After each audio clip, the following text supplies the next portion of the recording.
سەبارەت بە کۆمەڵک پرۆژەی خزمەتگوزاری لە شاری کەلارە کە لەسەر داهاتی شارەوانی و بە ڕەزامەندی وەزارەتی شارەوانی لەم نزیکانە دەست بەکارە بێ.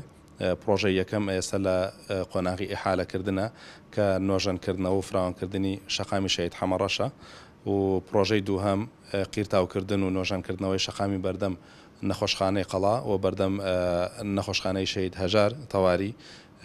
پرۆژەی سێهەم دروستکردنی ڕاستە شەقامێکە لە گەڕەکی گۆران کە کۆمەڵێک نەخۆشخانە و خزمەتگوزاری ئەوانەی لەسرە و شەقامەکە ئێستا خۆڵە لەلایەن هاوڵاتیانەوە بەکاردێنێ.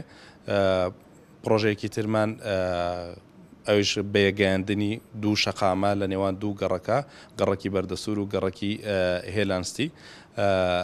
سێن لەم پرۆژانە لە ئەعلانایە کە ئاگداری بۆ کرێ بۆەوەی کە لەلایەن کۆمپانیەکانەوە وەربگیرێ و باسم کرد پرۆژەی چوارەمیان لەم نزیکانە دەست بەکارە بێ کە نۆژەنکردنەوەی شەقامێکە.